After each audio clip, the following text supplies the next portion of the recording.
During this lesson, I'm going to teach you how to stand up if you're on the ground. So to begin with, we're going to adopt our ground fighting position. Now for me to stand up in a neutral position, I need to have space. So there's a few ways I can create space. Let's say Jessie comes in and I throw a kick. Now then she takes a step back. That may now give me an opportunity to adopt a sit-up position from here.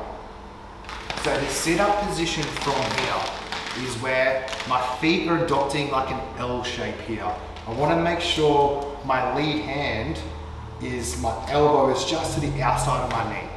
And I want to make sure I'm protecting my face. This is so, let's say there's a kick or an attack coming from the side, I have a pretty strong structure. If my elbow's on the inside and it comes, it's not that sort of stable where I may actually injure my shoulder. So the next thing is my actual hand is now going to go on the ground.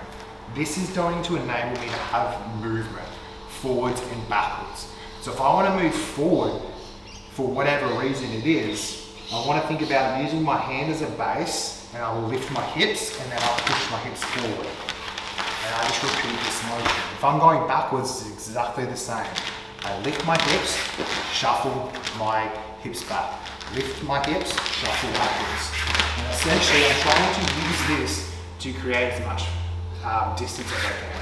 So if we look at that in more of a realistic look.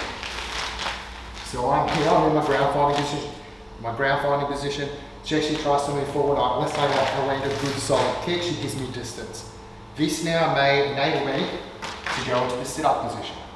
Now from here, I'm going to quickly scoot my hips backwards.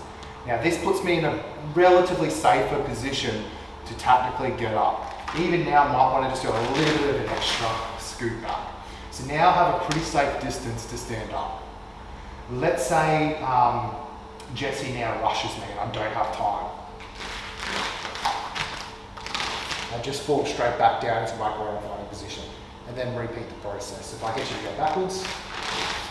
So now I'm going to be working from this position here, just a little bit. Now I'm going to be working from roughly this sort of distance here. Now essentially for me to stand up, I want the same sort of principle, use my hand as a base, and I want to use that to lift my hips.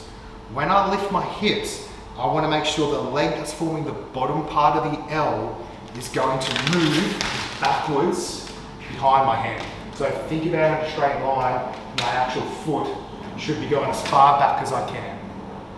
Okay, now from here, I'm going to stand up and drag my lead leg, so now in my high wrist stance.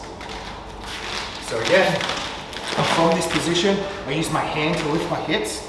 My leg that's on the bottom L position is going to think about like a pendulum motion, swing, and I want to make sure it positions behind my hand, okay, forming that sort of straight line. And then I stand up, shuffle my leg backwards, so now I'm essentially in the high wrist stance and I'm in a nice wide, stable platform. Remember, this is best utilized when you have space.